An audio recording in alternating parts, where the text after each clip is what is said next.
Okay, I have a pretty simple agenda today, so we'll call ourselves to order with that and start off with approval of our agenda. We can do that by consent, so I'll just wait for a moment to see if anyone has any additions or edits to the agenda.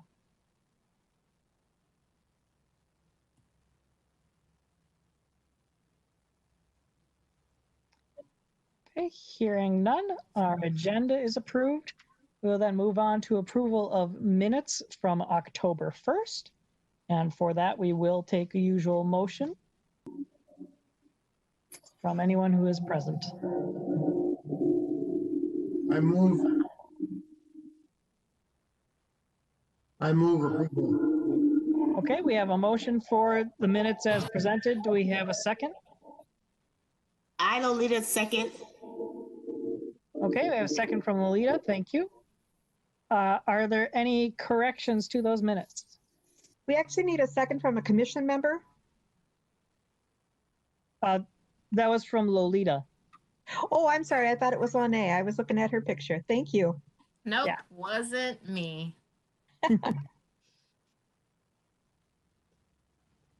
We do have that. Any corrections to minutes?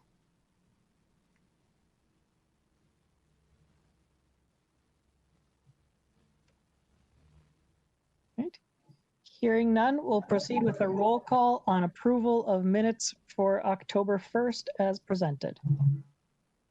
Great. We'll start with Lolita Davis Carter, Aye. Cecily Harris, Aye. Todd Kemry, I was absent. Do I still say aye to this?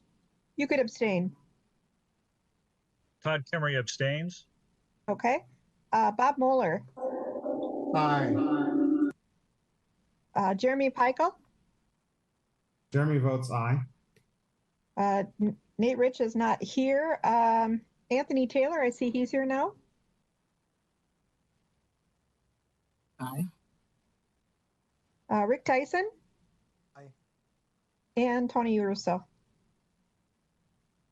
Aye. Perfect. Okay, so our minutes for October 1st are approved.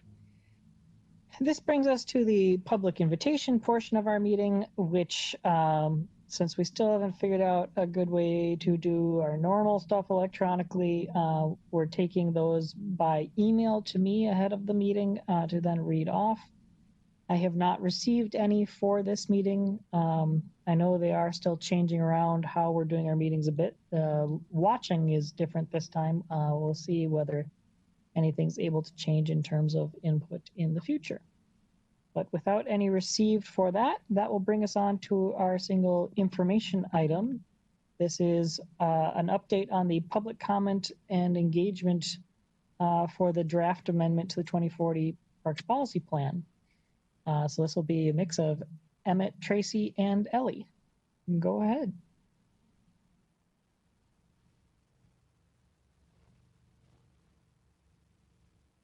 Thank you, Tony and commissioners.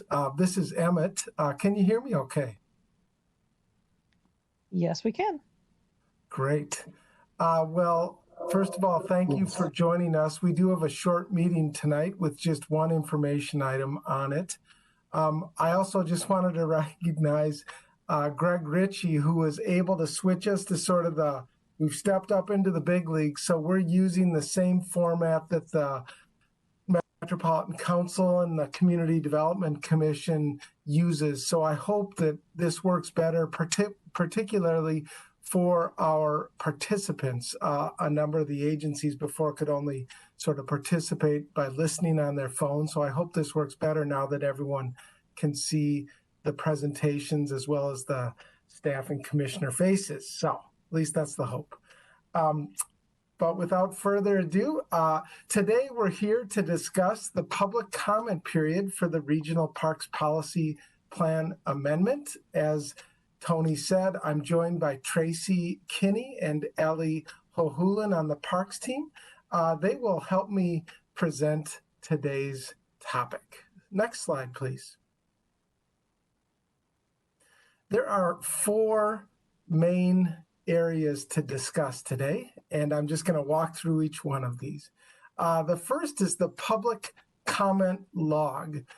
This was attachment 1 to today's information item, and you'll note that this was amended in because the public comment period ended this past Friday, October 30th. So it took us a little while to compile all the public comments that we received. 245 pages of public comments. It was quite impressive. Because of this late date, we were not able to finalize, print, and mail you a copy of this document. If any commissioners would like a printed copy of this document, please email me after the meeting, and I will make sure you get one as soon as we're able to. The second topic on today's agenda is the public comment summary. This is what we're currently working on as a staff team, which is basically the council's response to the public comments received, and that is the council, namely you. Third, we're going to talk about the demographic analysis. This will just give you a high-level snapshot of who we heard from. And finally, we wanted to share a little bit on the public engagement pilot. This is our effort to innovate this process beyond what is our traditional public comment process, which you know is usually one public hearing and then all the emails or voicemails we get. So we've tried to do more this time, and we want to tell you about it. Next slide, please. Here's a snapshot of the public engagement timeline for the policy plan amendment update process. We've been at this now for over a year. We started last October, and right now we're in the third stage here of refine, the red oval and the pink arrow. So we are compiling and analyzing all the ideas we've heard. We are drafting and updating the policy plan.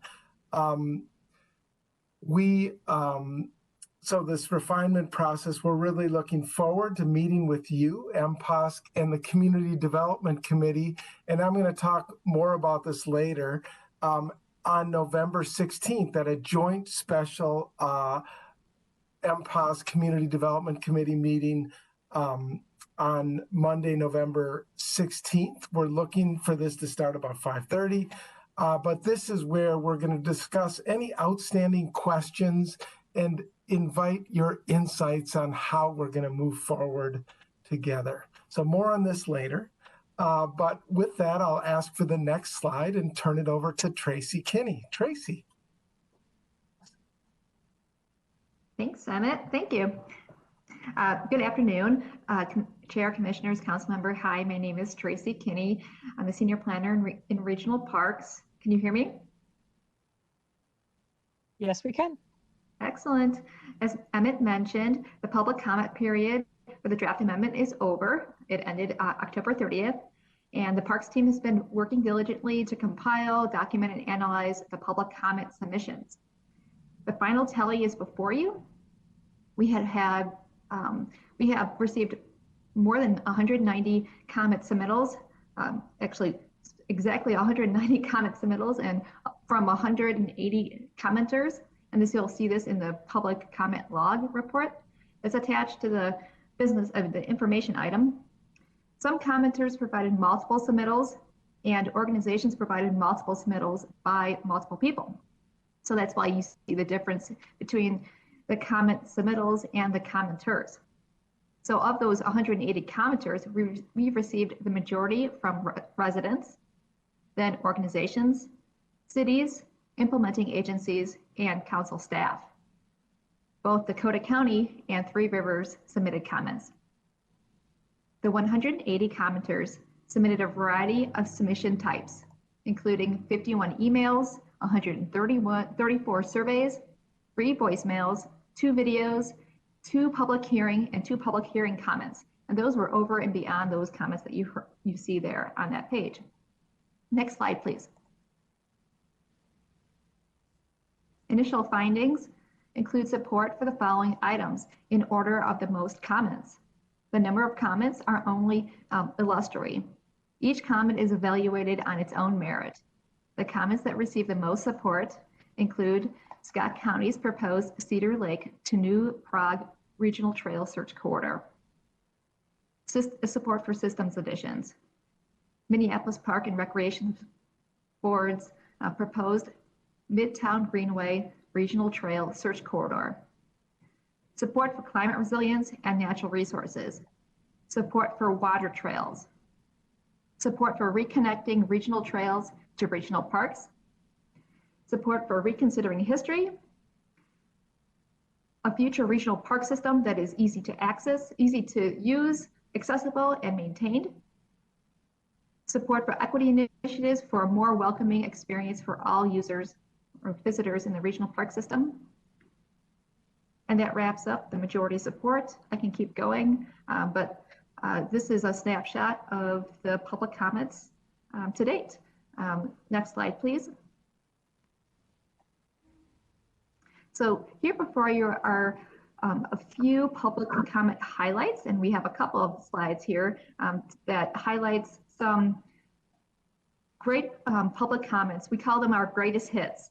These are noteworthy comments that will help shape the policy plan now, and as we endeavor towards the Chapter 9 work task studies in the next following years, and of course, the next policy plan amendment in 2024.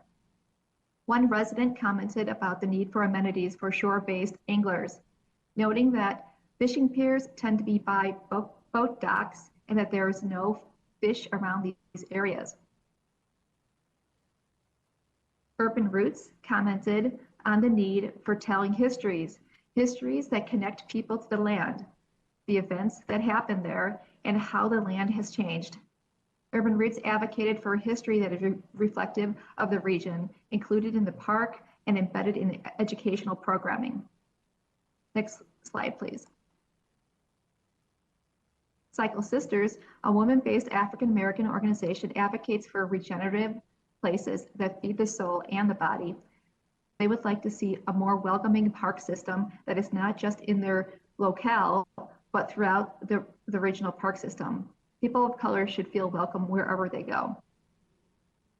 The Community Agricultural Land Trust advocates for community food opportunities in the regional park system. And I should note, special recreation features explicitly allow for gardens. Regional parks allow for community gardens, not explicitly, but in practice. We are not proposing any changes in the policy plan on this topic because it needs more dialogue. This is a topic to explore for the 2024 update. Next slide, please. And here's another resident comment, and it's expressing their excitement for the Midtown Greenway extension, which is that proposed regional trail extension as part of the system additions, and their particular excitement for the connection between Minneapolis and St. Paul. And finally, a resident advocates for a variety of uses on regional trails to safely get more exercise while appreciating nature. Next slide, please. So that wraps up the public comment highlights for right now. We'll be coming back to you, and I'll talk a little bit more about this later, about November 16th, and we'll take a little more of a deeper dive into the public comments at that point. Next up is the demographic analysis. So this slide provides key demographic statistics about all of the individuals who responded to the public comment survey. So there was 137 responses total, and this is specific to the comment surveys. The public comment report will provide a more detailed demographic analysis, but all identifying characteristics of individual responses will remain confidential. Survey respondents were asked to answer optional questions about their demographics. Between 10 and 20% of respondents chose the category of prefer not to answer for any given demographic characteristic. They were not included in this analysis, so those were removed. The first box on the left describes disability. Of the respondents who gave an answer, 8% reported a disability. In the second box from the left, we see the data about age. 20% of participants were 18 to 34, 56% were 35 to 54, and 24% were 55 and older. 6% of respondents were current students. The third box from the left is the reported racial identity of respondents. One respondent each reported a racial identity of Black, African American, African, Indigenous, and multiracial. 97% of respondents identified as white. The final demographic I will discuss here is gender identity. 71% of the respondents were women, 29% men, and 1 were non-binary. An additional 1% identified as transgender, as reported in a separate question. Non-binary means that the respondent did not identify exclusively as a woman or a man. Transgender means that the respondent identifies with a gender other than the one assigned to them at birth. Next slide, please. So on to the public engagement pilot process. You've seen this slide a number of times, but I just wanted to briefly highlight that the public engagement pilot is a new process that prioritized underserved populations through consulting organizations connected to parks and to youth. This is an additional initiative that the council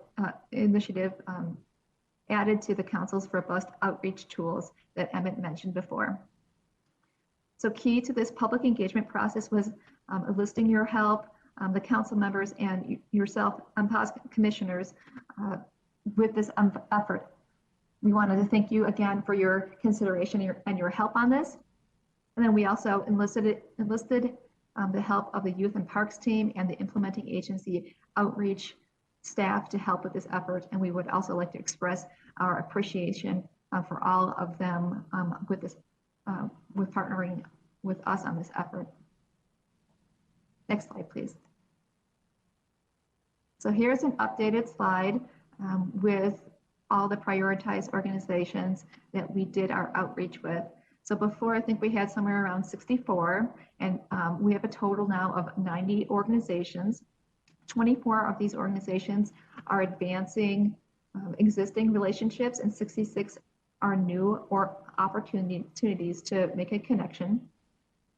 2 emails went out to each of these organizations at the beginning and at the end of the public comment period to build awareness and to invite advice on the policy on the draft amendment. And then they were contacted by council staff by phone or email as a follow-up.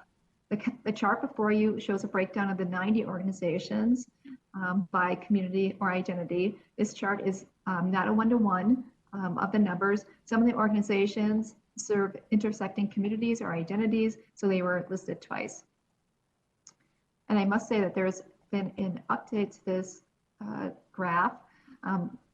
You will see that the Native American communities and organizations and governments that we did outreach with actually rounded, were summarized, added up to 21 rather than 26. So that's an addition that's going to be reflected in the public comment report and the CDC, probably in the CDC, this information item as well. There is 15 organizations that serve youth, 10 organizations are equity oriented, 8 accessibility organizations, and 7 organizations dedicated to BIPOC and LGBTQ communities. And now Ellie will talk about the successful conversations we had with our during the engagement pilot. Next slide, please. Great. Great. Thanks, Tracy. Commissioners, Chair, Council Member, I'm Ellie Hohulan, the Regional Parks Intern. So a bit more about our engagement process. We had 2 deeper engagement experiences with Urban Roots and then with Cycle Sisters. And we made 3 new connections through requests for staff presentations at meetings with the St. Paul Indians in Action, Southeast Siders Community Organization, and the League of Women Voters of Minnesota. St. Paul Indians in Action is an advocacy group based in St. Paul that focuses on serving the community and community organizations that are under this broader leadership group. And then the Southeast Siders Community Organization is the district council that's based in the area near Battle Creek Regional Park. We also engaged with Outdoor Latino Minnesota in creating an introductory video for the video challenge. So we had a two-day socially distanced engagement and conversation with Urban Roots, as you can see pictured up above. We facilitated a guided discussion on some of the topics highlighted in our public comment survey that then produced a letter for the public comment period based in youth voice, feedback, and discussion. And Tracy shared one of the highlights from that letter. And then we also had a great time working with Cycle Sisters. Although we intended to complete an in-person discussion and tour of Eloise Butler Wildflower Garden, we switched to an engaging online discussion using an online tool where folks could submit their thoughts, and ended with a Zumba class, as you can see pictured below, to still have some fun and stay active in some colder winter weather. Out of this engagement came another letter similar to Urban Roots for the public comment period that highlighted some of the discussion that we had. Next slide, please. So we're going to show a quick sample of one of the videos that was shared for our video challenge option. Although we only ended up getting 2 submissions for the video challenge, our analytics showed that we had close to 60 views of our video submission form. So in the future, we'd like to explore better ways to turn more of these views into participants in the future. And the videos we received did really illustrate the ideas that respondents shared well through filming a video on site at a park or on a trail. So if you click the image, I think hopefully the video will pop up and we can watch it.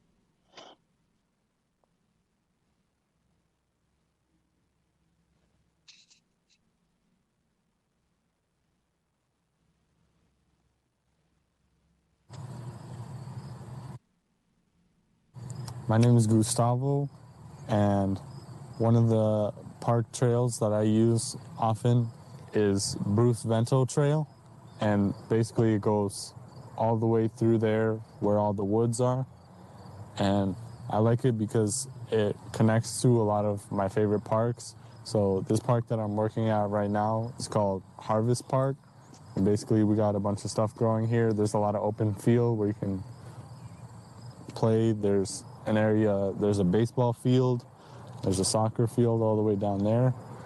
And what I like about the trail system is that if I go one way, I can go to Maplewood and, you know, go to the mall, Best Buy, go do my shopping. Or if I go the other way, I can go swim at Phelan Park, or go even farther and go to downtown St. Paul. So now that I'm biking a lot more, I can really get to connect to a lot of places in my community, and I think that's really fun, being able to see all those different places.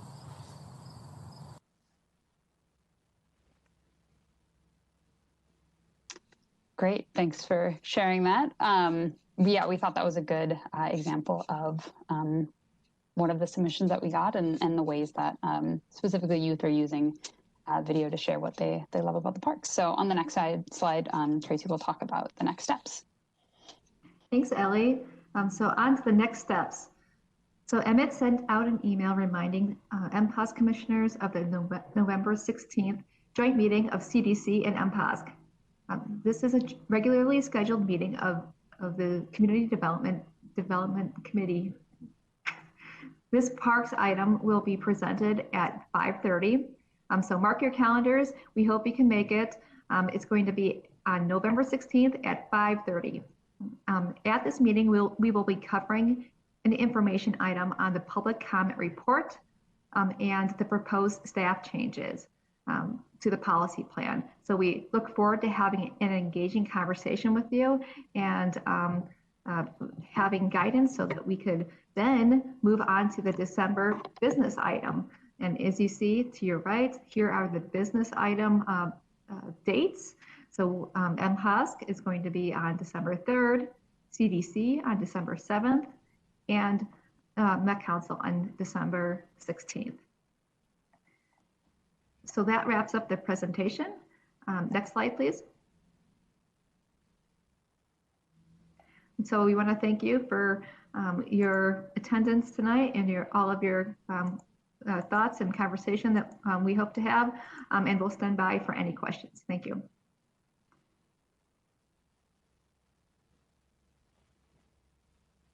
Okay, what questions do we have on that? Anybody?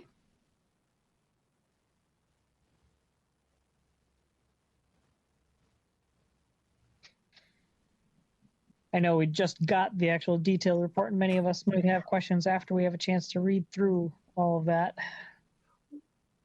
Commissioner Uruso or Chair Uruso and commissioners, I'll just jump in into the silence while you're thinking.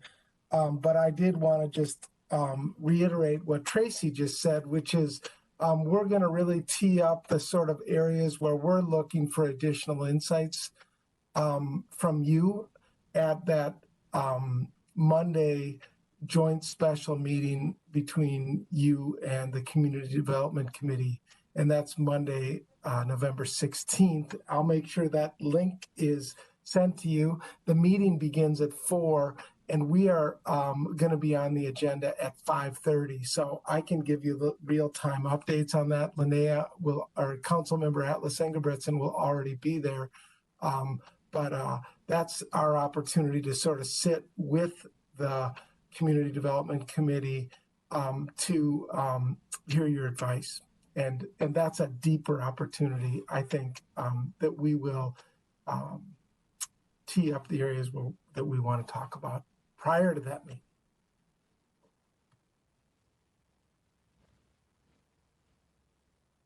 Okay, thanks for that detail on it.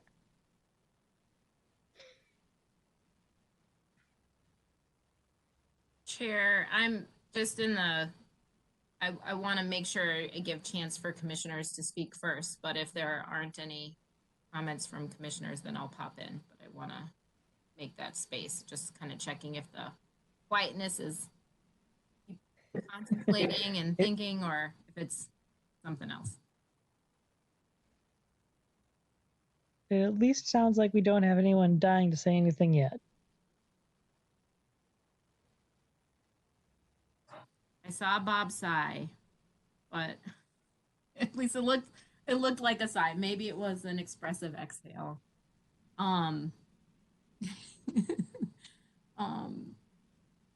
So I'll just pop in if that's okay, Chair.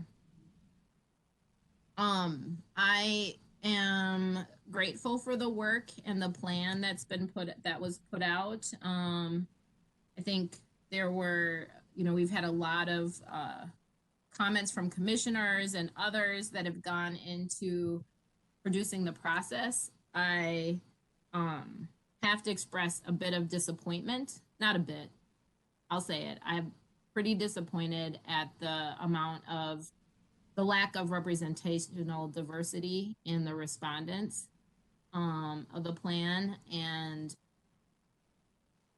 I know that when it comes, I'm a liaison to this body, but when it comes before the CDC, that will be a significant issue. I know that from other committees that I sit on, like the Transportation Committee or have sat on, and others, that's a major piece. So one question might be, is that something that you all have thought about? And what are your thoughts about that?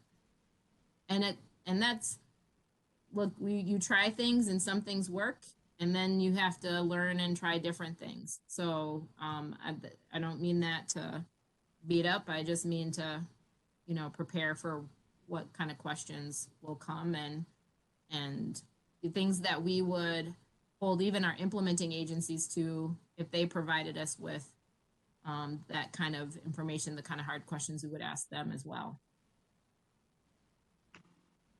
Chair, commissioners, council member, thank you for that question.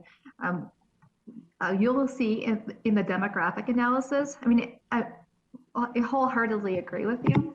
I would like to note that the demographic analysis only covers the survey.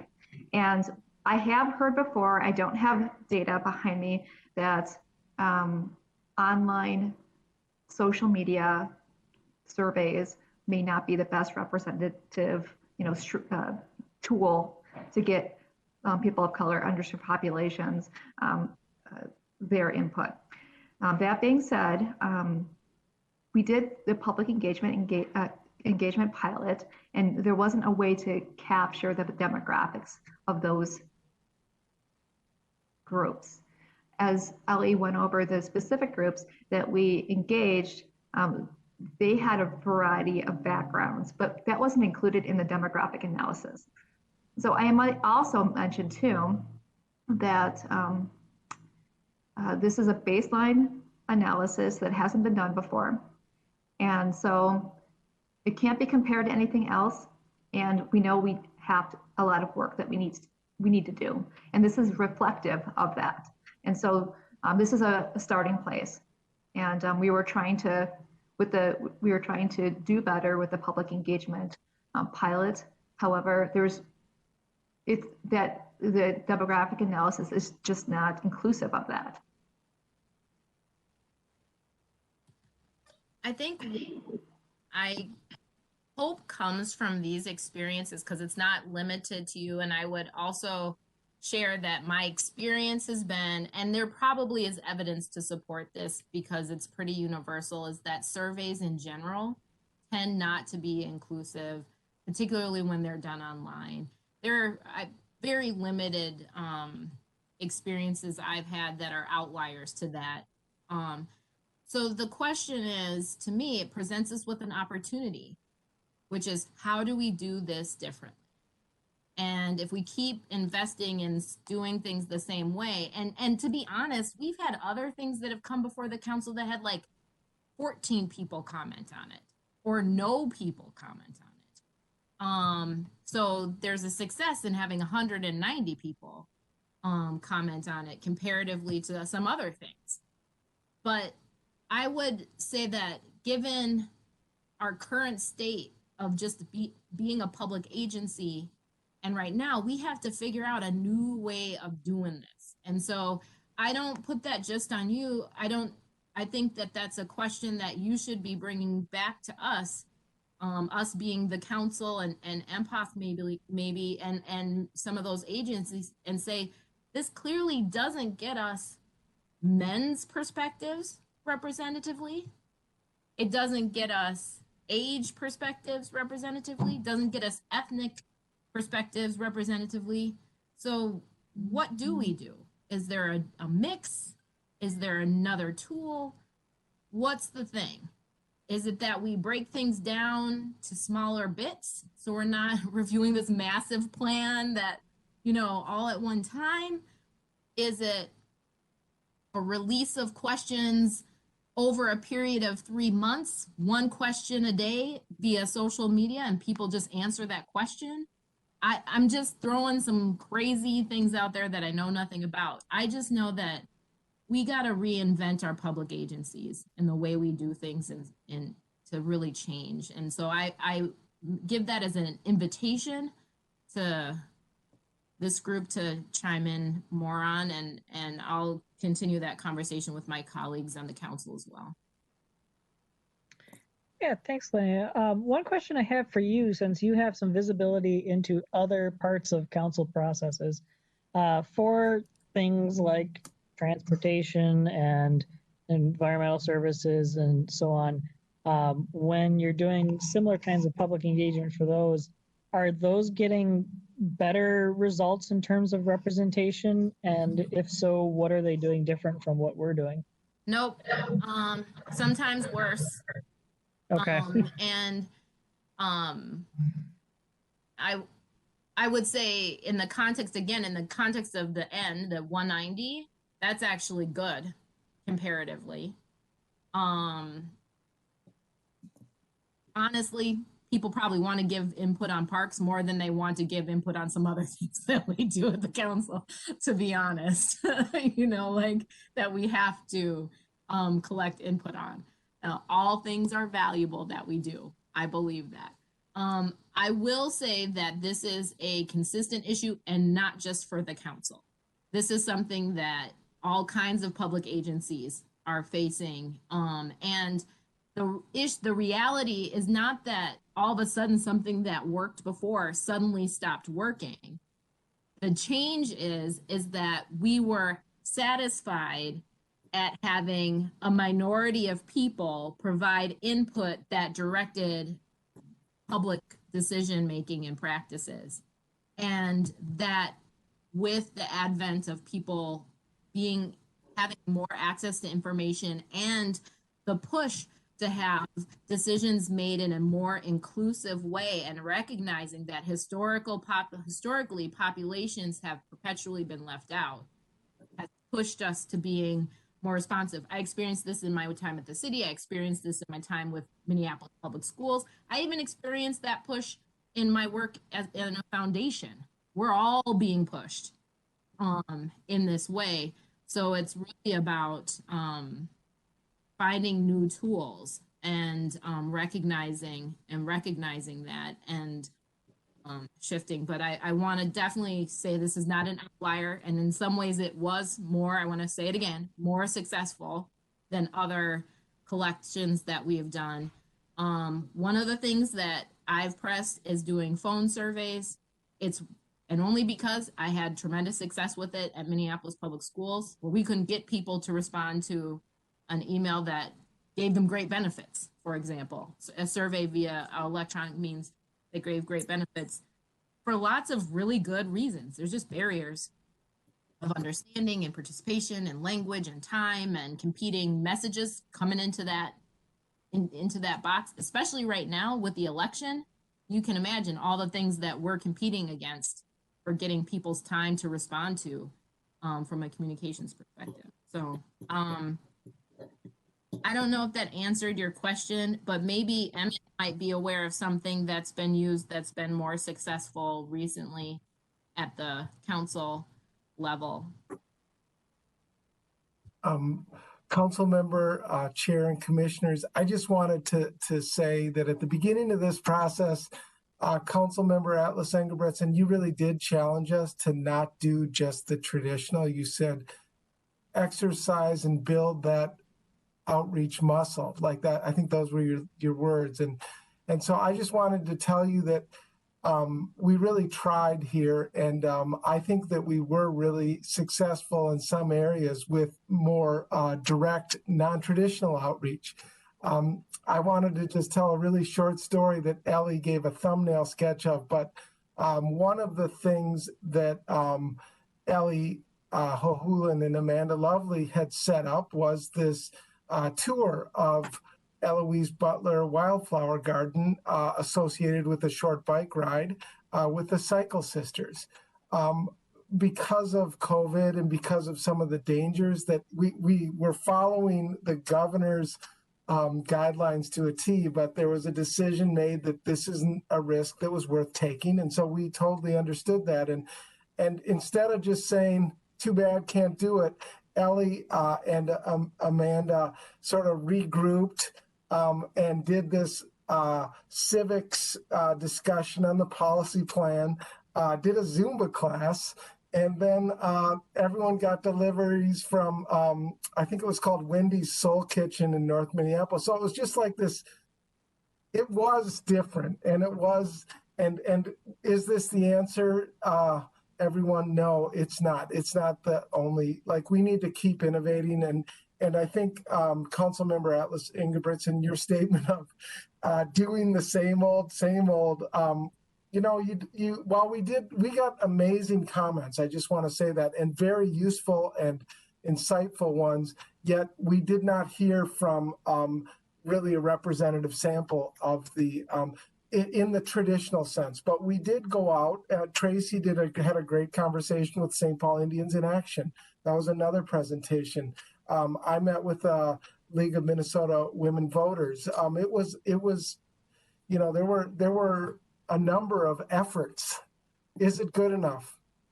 No, but was it in addition to what we normally do? Yeah. And so, like, from that, I'm feeling really good about not just settling for, well, we put the survey up and we got the same what we've always had. So sorry, that was longer than I wanted it to be, but thank you. Hello. Hi, this is Lily. I just got a quick question. So as you talk about you want to do different tools and do different things, I guess I could put my camera on. Give me a second. I'm sorry.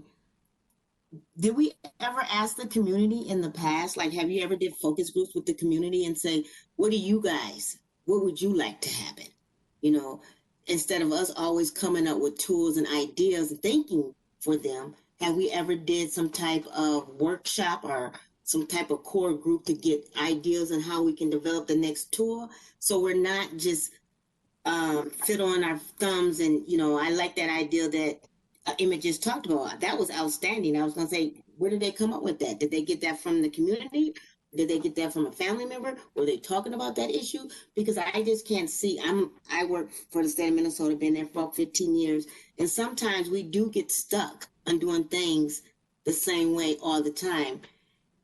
And so what I've been trying to do is ask the community that I'm currently serving, what tool works best for you? So has that happened in the past, or I'm just asking a question? I am going to ask Darcy Vandergrift, our parks researcher, who just came on to help answer that one. But I thank you for that comment, Lolita. That was very helpful. Chair and council member and commissioners, can you hear me okay? Yes, we can. Yes, thank you.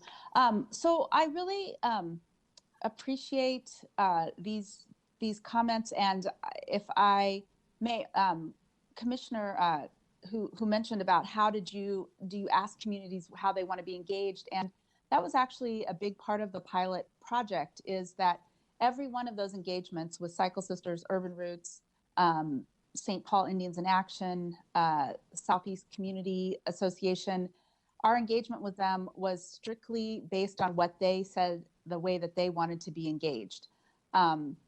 And I think that was the reason why they were so successful, why it resulted in some rich, thoughtful public comment letters that represented between 5 and 20 members of the community. So, you know, those public comment letters, it's one letter, it's logged as one letter, there's no demographics attached, but yet it's representing a larger organization.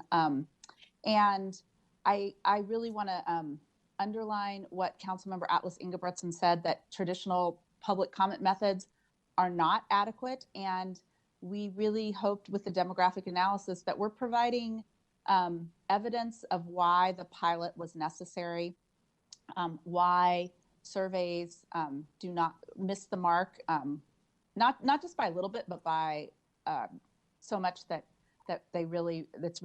we're hoping that this demographic analysis is evidence for why we need more investment. And there's so many things I could add to this, but I guess my request to council members is to think about how can we ask for an investment in resources for the work that is required to do better engagement in terms of public comment. You know, we kind of taxed our staff to the very maximum they could be taxed. We pulled in additional staff in terms of interns. Sarah Gong did heavy lifting on this. Folks you met with the youth and parks. I feel that we need resources to continue to expand the work that needs to be done. And because it's not good enough, we need to do more. So thank you for listening. Hi, this is Cecily. First, I want to applaud the staff for all the work they've done on this, given we're in a time of pandemic. You know, they've done a fine job reaching out to people. Certainly, It didn't provide the diversity of results that was desired. But what I will say is I've been involved in the park and open space field since the early 1980s. And I lived in a very diverse metropolitan area, but I never experienced COVID. You know, I experienced Black Friday in the economic crash. I experienced 2008, the Silicon Valley crash, when we had 35, 40% unemployment. But those are different than the pandemic. But what I learned from my experiences in parks, that as Darcy and other staff have said, there are certain communities that are harder to reach. Some are because of cultural reasons, some are for other reasons.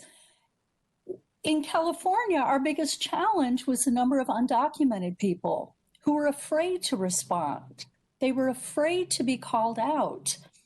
So what we did in California is we reached out to people, unexpected community leaders. We didn't just reach out to people in parks and recreation and open space. We reached out to faith-based leaders. We reached out to well-known community leaders and civic organizations, you know, the Rotaries, the Lions, and the various civic clubs, people who are respected and can reach out to people they know to draw an attention. It's hard to do because sometimes they wonder, well, why are you asking me?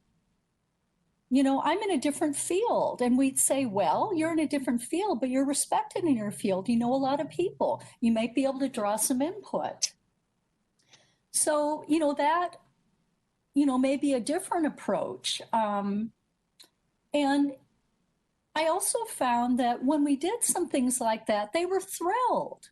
You know, they would say that, hey, thanks. You know, nobody's ever asked us about recreational facilities. Nobody's asked us about, you know, nature-based programming. We'd love to respond. We love to, you know, be engaged. So that might be a thought for future community outreach. You know, again, you know, you can focus on the diverse communities as well. And communities who haven't responded. Maybe there are certain neighborhoods in the denser metro counties, or even the more rural counties, you know, in the Met Council. Anyhow, those are my thoughts. Okay, thank you, Cecily.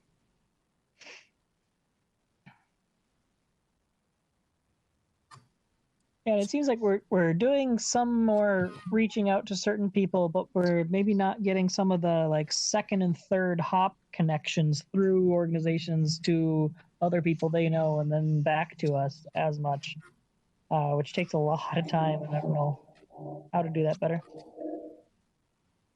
I would just like to add, this is Bob Muller, just like to add my comments to Cecily's in that I appreciate the work that staff did and the large number of comments that we did get. And yet I feel disappointed, like many of you explained, that we have such a low input from, I would say, our minority communities, both of race and age, perhaps. One thing that comes to my mind is that if we went into the school systems where there's a greater concentration and perhaps involve some student groups there at school, might we have a better turnout? May not be easy to do, but that's one place where we would have the opportunity for some constructive dialogue. The COVID situation really puts a challenge to us in this opportunity to engage, and I think we just ought to accept that as part of the challenge and continue to look for additional ways to get a broader representation in our comment. But again, thanks staff for your hard work.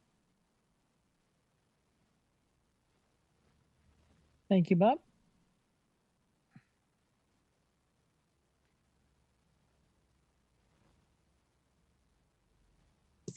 Hey, this is Commissioner Taylor. Question for you. When you are saying that you're asking for additional resources, can you, what does that mean?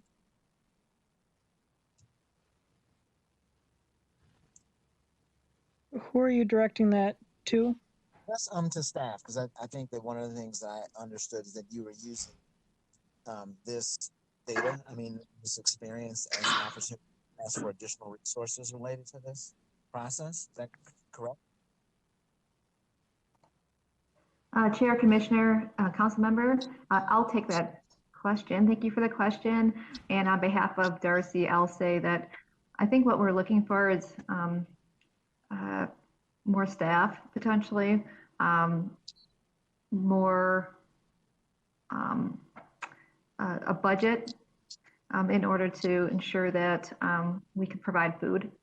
I think that's minimally. We are really excited to be have the opportunity to do the historical cultural study if the council approves it, if you approve it in December. And we see that as another opportunity to extend these relationships. And so in terms of resources, it's typical, it's staff and money, I believe. Okay. I would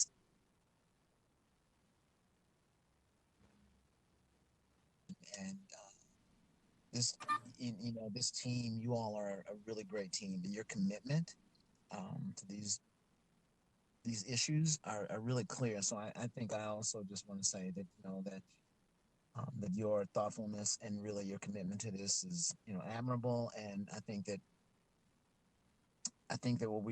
what we all learn is that this is really hard.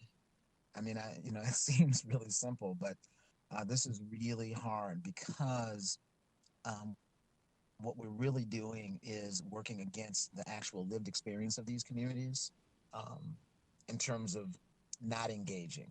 Do you know what I mean by that? This is like it has never been in their best interest to engage and to do this. And so we really are working against a very long process of devaluing their opinions. So this is really hard. So that's the first thing I would say. So you really, again, the effort and the thoughtfulness, you should be rewarded for that. And I think that, again, if we are looking for additional resources, and that is money and people, and then I think what I would say is that one of the pieces of this that is important is that if we are committed to a process of asking and sharing and wanting people to share opinions or be active, we actually have to start the relationships and ask for nothing.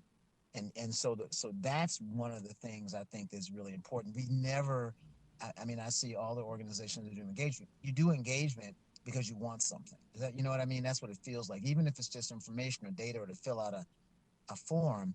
So I think, the big suggestion that I would make is really once we identify the communities we want to be willing to share their thoughts, to be active enough to respond, that we start early and we build these relationships early and often based on outcomes that matter to them alone, right? I think that's really the one thing that I have learned in doing this work, and I do, and I will say that and matter of fact, Linnea and I went on another call today, and I speak very glowingly of what I've learned being on MPOSC and how that work has informed the work I'm doing in community. But I do know that the one thing that works in terms of the work that I'm doing in community is that I spend a lot of time being a benefit to the community members, and I don't ask for anything. And then when I come back and I really need to ask for something, they respond. And that is what's missing from the broad way that the agencies, municipalities, and organizations, that although our intent has changed, is that the way that we engage is still extractive. And that's the net of the process, is that it still is extractive. And the extraction for us is really based on the time investment of together, how long we've been together, what we've been doing, and then what we ask for or what we want them to do. And so I am saying that we have to tip that scale. And I think as a strategy, that if we work together, and I apologize, I have not, I've looked at the plans and not offered a lot of feedback on them, especially the youth engagement plans, the community engagement plans. So that is something that I will own.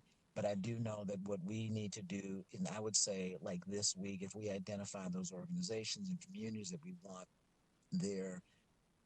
want a relationship with them, that I would say we need to outline 11 months of relationship based on a benefit to that community, where we literally extract no information, no data, nothing, but we become a benefit to that community for 11 months. And I believe that in the 12th month, if we ask for something in return, we will get it. And I think this is the fundamental challenge we have.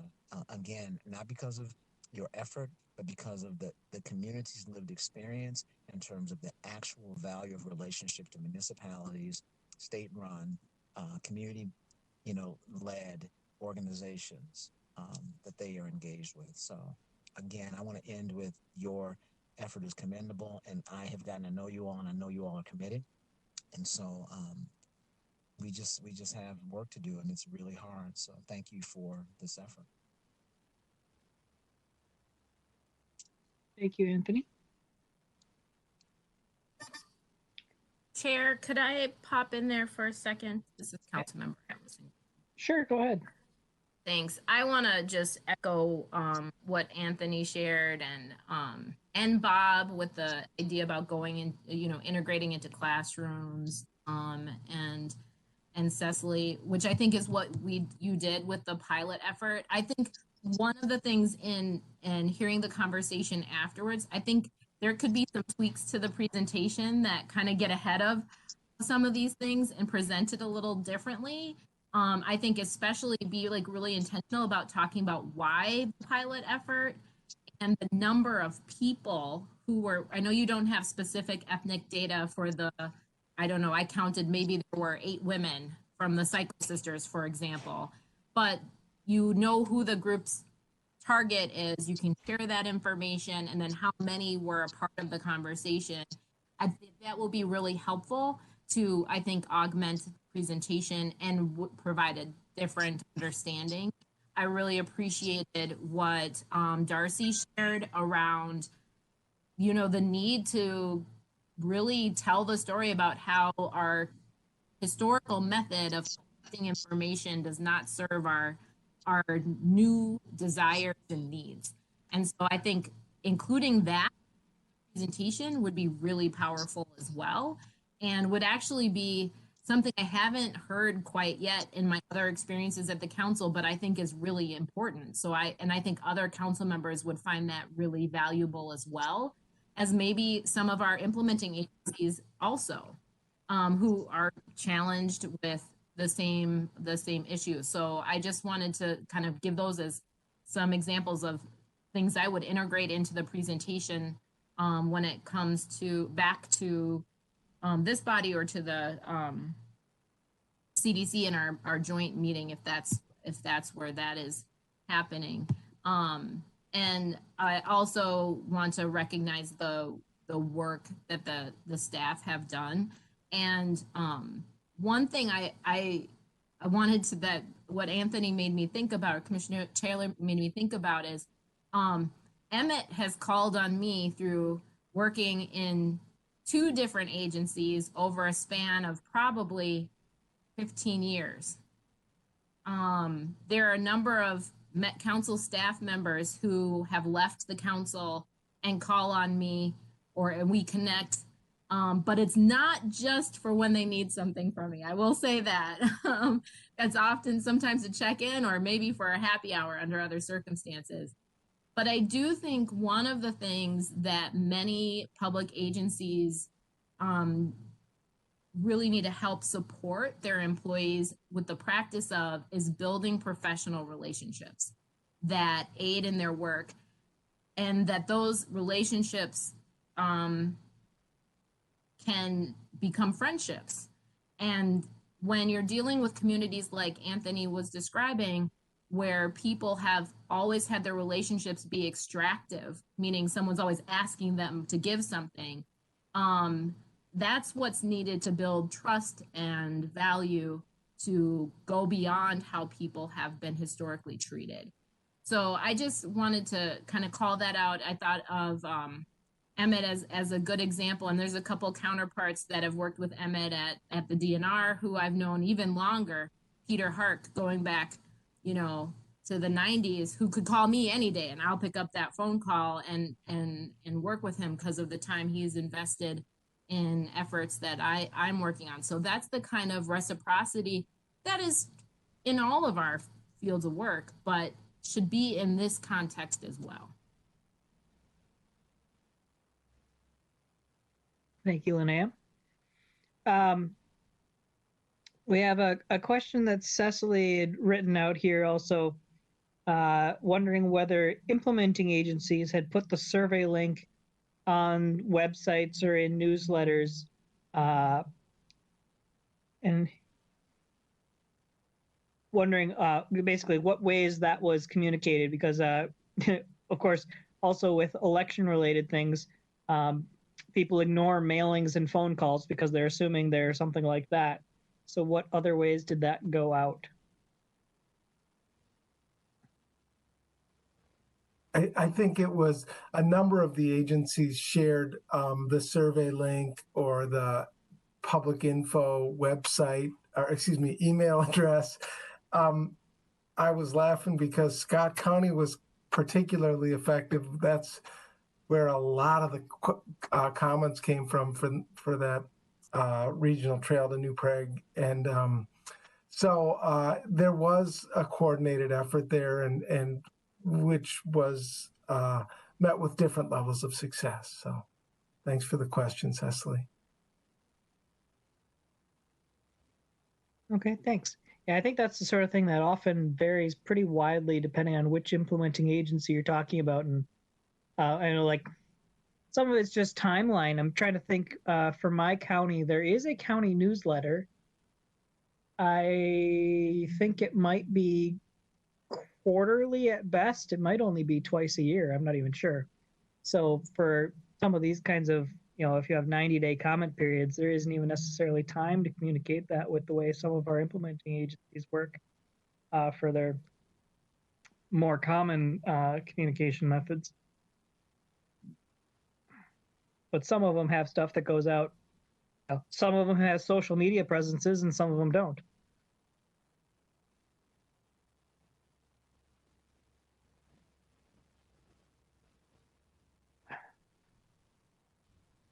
Any other questions or comments?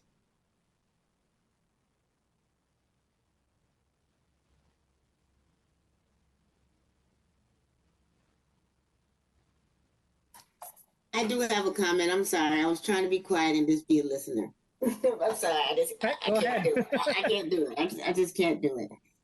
I'm listening to it. I think the staff is great. I think the council's great. However, what I see that what we do is sometimes we go back to the same organizations and trying to get the same information, but we have to realize there's a totally different population out there that organization is not touching.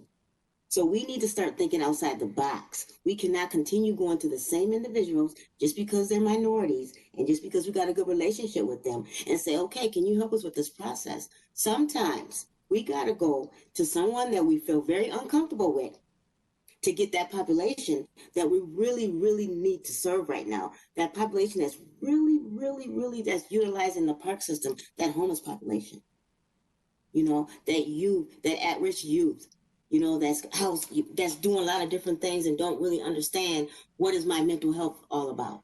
That's the population that we really, really need to access, because they are the ones that are accessing that park and trails. We can see, I mean, look at the park and trails police reports. They get a lot of calls on those things. So I'm going to be quiet now, but I'm just asking. And I think that you guys did a great job. I like that last example that Emma gave with the whole staff. I was like, yay, go ahead, Sister Riser. I wish I was involved in that. But, you know, do more things like that, but don't go back to the same organization because you're going to get the same answers and you're going to get the same numbers. You want bigger numbers, you got to do something a little bit different. But I agree with everybody says, so I'm going to leave now. I'm going to be quiet. Thank you. Okay, thank you.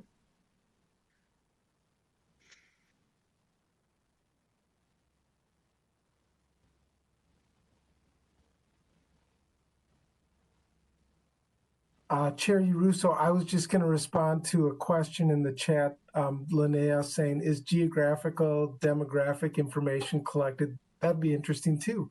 And we are in the process of preparing a demographic summary that we will include in the upcoming recommendation. And it does have some interesting maps in it that will show where the comments came from. So stay tuned. And that's thanks to Darcy and her team. So stay tuned. Okay, thank you.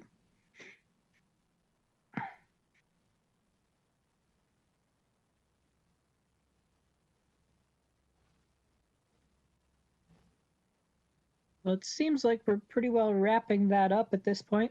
Did staff have any additional kind of closing information on that item?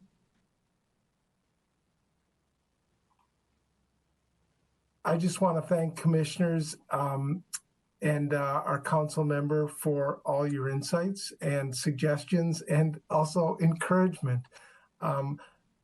We need to continue to build new relationships. That is one of my takeaways here. And I know that, and I need to hear it again because that is a challenge, and it requires new approaches and sort of what I think Anthony was suggesting is the paradigm shift for how we think about moving from an extractive economy to maybe more one that's just about building the relationship and really putting emphasis on that and thinking about what that community wants rather than what we need. So it was very helpful. Okay, thank you.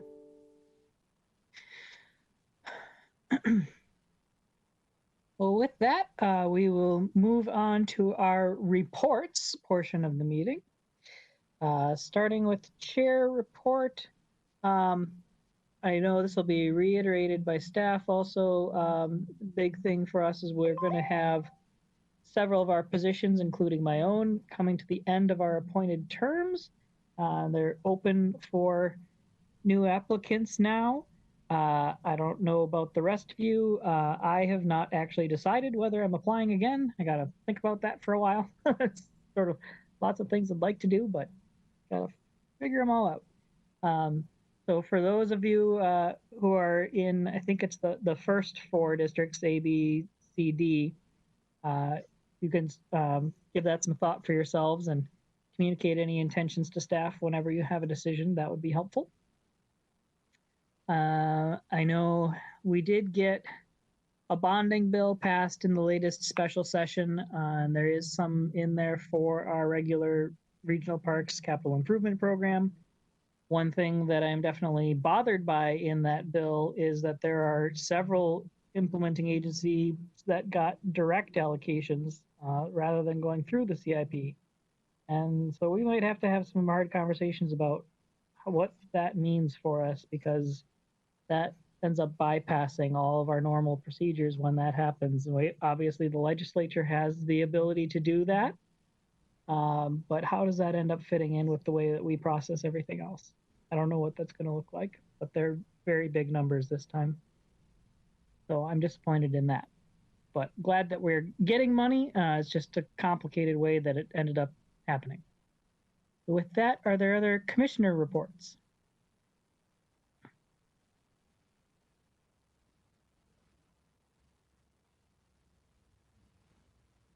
Hearing none, staff reports.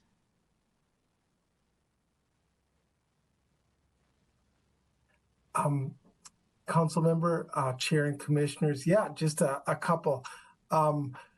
Tony, you really covered it nicely.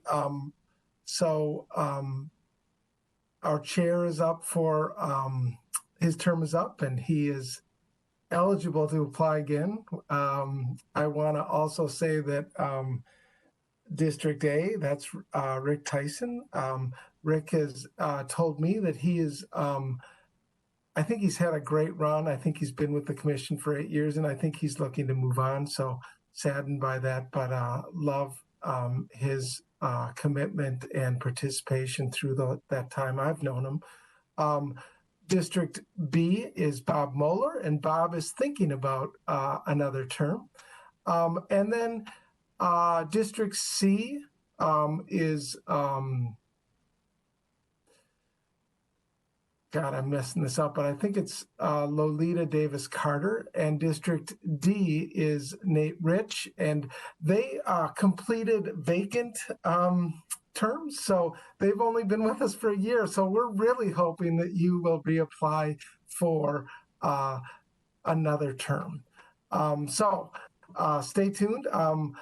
Councilmember Atlas Engelbretson and I have met and discussed the process, and we're looking for the current commission to go through January, and then we are hoping to seat new commissioners in February. For all you commissioners that aren't up, that would be districts E, F, G, and H. Thank you for your continued service, and we really need you, especially during these transitions. I'm going to just reiterate what I've already said, which is the commission, you will be joining the council's Community Development Committee on Monday, November 16th. I will make sure all of you have the link where you can join as a participant. So you will join just like Linnea joins the Community Development Committee every other Monday. So, and the topic of this is really the discussion of public comments received. Tracy and I will be back. We will present to you any outstanding questions, along with recommendations or focused questions for how we want to move forward. So we will be ready for that, and we will definitely provide you with some information before the meeting to help you prepare. So we're really looking forward to that. Finally, I'll just give a really high-level summary. Earlier this week, there was an election, as some of you referenced, and I think we're still, as a country, sort of spinning from that. I will just say it was a very interesting election in Minnesota in that the state Senate and the state House of Representatives, the majorities stayed the same. And so that has certainly implications for how people will be moving into the session. But I don't know. There always are committee chair changes and whatnot. So we're watching that closely as we prepare for the 2021 session, where the Parks and Trails legacy allocation will be considered, as well as our operation and maintenance funding will be considered. So stay tuned. We'll keep you posted as the session proceeds. With that, those are my updates. So thank you all for your time tonight and for sticking with us throughout this system additions process. It's really appreciated. Okay, thank you, Emmett.